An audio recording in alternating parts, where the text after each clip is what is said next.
بسم اللہ الرحمن الرحیم نحمدہ ونصلی علی رسولہ الکریم اما بعد۔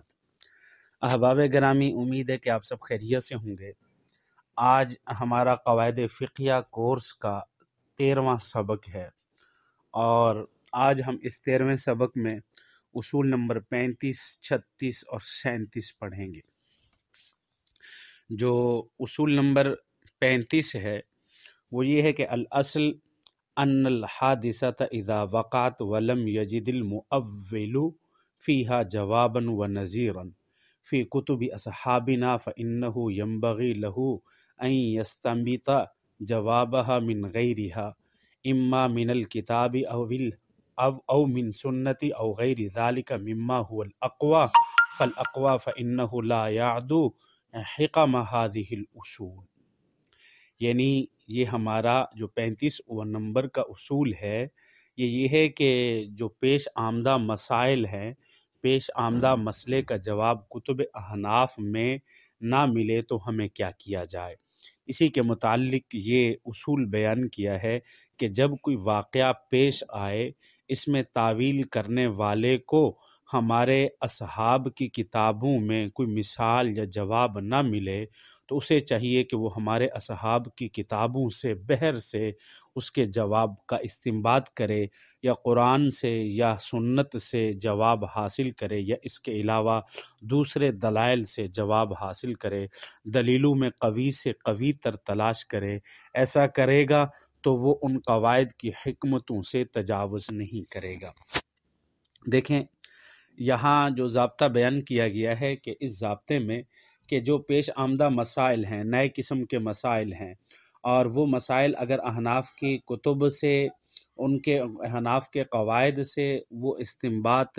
نہیں کر سکتے، ان مسائل کو استنباط نہیں کیا جا رہا یا ان کی تعویل نہیں کی جا رہی، وہ مسائل ان کو سمجھ نہیں آ رہے، تو پھر احناف کی کتب سے ہٹ کر بہر سے کسی دوسرے مسلک سے، مثلا شافعی المسلک سے یا کسی اور سے کوشش کی جائے کہ قرآن سے، سنت سے ترتیب کے ساتھ، تاکہ قوی سے قوی ہمارا وہ مسئلہ ہو جائے، اس کا استنباط وہاں سے کیا جائے۔ تو یہ استنباط کرنا جائز ہوگا۔ یہ استنباط جب احناف کی کتب کے علاوہ ہوگا تو ان قواعد کی حکمتوں سے تجاوز نہیں کرے گا۔ تو اس لیے فرمایا کہ اگر یہ ہمارے احناف کی کتب سے پیش آنے والے مسائل کا استنباط نہیں کیا جا رہا، وہاں سے اس کے جواب نہیں مل رہے، تو آپ اس کو دوسری کتب سے بھی دیکھ سکتے ہیں، اور جہاں سے باقی سے استنباط کریں گے تو وہاں آپ اس میں قوی تر قوی کا احتیاط کا خیال ضرور رکھیں گے۔ کوشش کریں کہ اس کا استنباط پہلے قرآن مجید سے کیا جائے، قرآن مجید سے نہیں تو سنت رسول اللہ صلی اللہ علیہ وسلم سے، سنت سے نہیں تو پھر اجماع صحابہ سے کیا جائے، یا پھر کسی اور کتب وغیرہ سے کیا جائے۔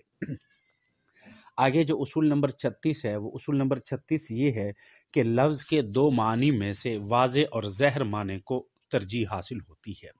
کہ ایک لفظ کے جب دو معنی ہوں تو ان دو معنوں میں سے جو واضح اور زیادہ ظاہر ہو تو اس کو دوسرے معنی پر ترجیح حاصل ہوگی۔ دوسرا یہ معنی، یعنی جو واضح معنی ہوگا وہی واضح معنی لیا جائے گا۔ یہ ضابطہ کیا ہے ذرا دیکھیے۔ اصول 36 اصول یہ ہے کہ ان اللفظ اذا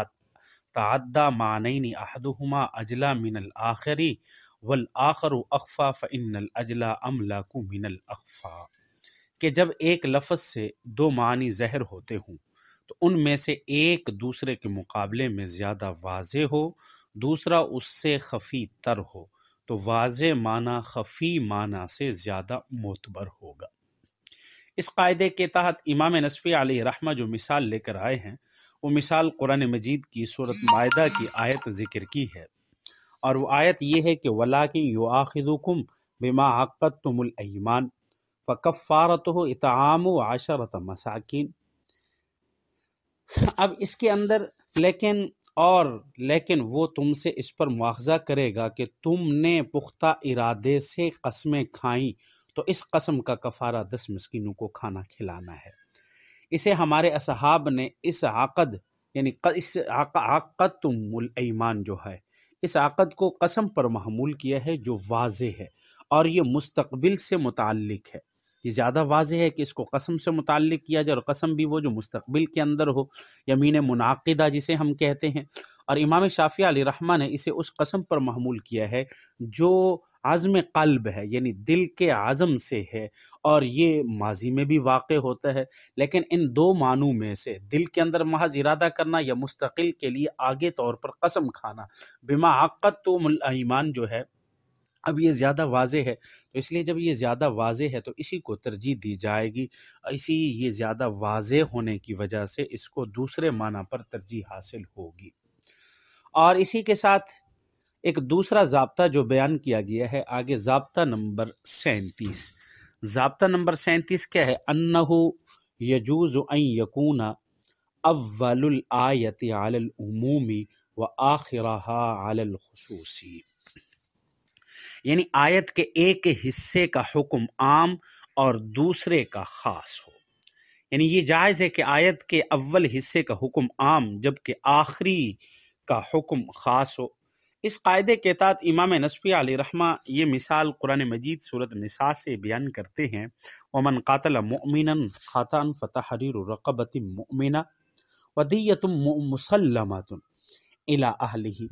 اور جو کسی مومن کو غلطی سے قتل کر دے تو مومن گردن آزاد کرنا اور دیت دینا لازم ہے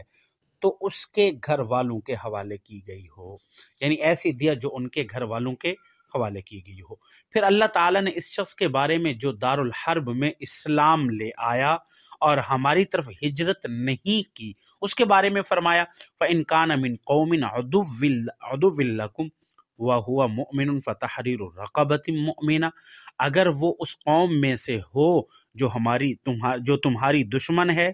اور وہ مومن ہو تو ایک مومن گردن آزاد کرنا لازم ہے۔ اور اللہ تعالیٰ نے یہاں ودیۃ مسلمۃ الی اہلہ، اور دیت دینا لازم ہے جو اس کے گھر والوں کے حوالے کی گئی ہو، اس کا ذکر یہاں نہیں فرمایا۔ اور یہ بھی جائز ہے کہ آیت کا ابتدائی حصہ خاص اور اس کے آخر کا حکم عام ہو، یعنی جیسے پہلے وہاں آیت کا ابتدائی حصہ عام تھا، فتحریر رقبۃ مؤمنہ بھی ہے اور دیت کا ذکر بھی ہے، اور اس کے آخر میں کیا ذکر کر دیا؟ صرف فتحریر رقبۃ مؤمنہ ذکر کیا ہے، ودیۃ مسلمہ کا ذکر نہیں کیا گیا۔ اور اس کے برعکس بھی ہو سکتا ہے، جیسا کہ قرآن مجید میں آتا ہے نا، فلا جناح علیہما ان یصلحا بینہما صلحا فالصلح خیر، یعنی یہ بھی سورۃ النساء کے اندر ذکر کیا، تو ان دونوں پر کوئی گناہ نہیں کہ آپس میں کسی طرح کی صلح کر لیں، اور صلح بہت بہتر ہے، آپس میں کسی طرح کی صلح کر لیں اور صلح بہت بہتر ہے۔ یہ میاں بیوی کے بارے میں ہے، یہ میاں بیوی کے حق میں ہے۔ اور آخر میں جو ذکر کیا وَالصُّلْحُ خَيْرٌ، یعنی صلح بہت بہتر ہے، پہلے کے مقابلے میں یہ عام ہے، یعنی پہلے عام ذکر کیا کہ کوئی حرج نہیں ہے کہ ان یصلح بینہما صلحا، کہ وہ آپس میں صلح کر لیں، لیکن یہ خاص بھی تھا، اور آخر میں ذکر کر دیا وَالصُّلْحُ خَيْرٌ، لیکن صلح یہ بہتر ہے۔ اب یہ کیا ہو گیا؟ عام ہو گیا پچھلے کے مقابلے میں۔ اس آیت کا حکم جو پچھلی آیت تھی کہ پچھلی آیت کی ابتدا میں عموم تھا اور آخر میں خصوص تھا، اس آیت کے ابتدا میں خصوص ہے اور آخر میں وصلہ خیر ان کے اندر یہ خصوص ہے۔ تو اس لیے فرمایا کہ ایسی آیت کے کسی کا ایک آیت کے ابتدائی حکم خاص ہوتا ہے اور اس کے آخر کا حکم عام ہوتا ہے، یا اس آیت کا ابتدائی حصہ عام ہوتا ہے اور اس کے آخر میں خصوص ہوتا ہے حکم کے اندر، تو یہ شرعاً جائز ہے، ایسا ہوتا ہے۔ جزاک اللہ، اللہ تعالی ہمیں عمل کرنے کی توفیق عطا فرمائے۔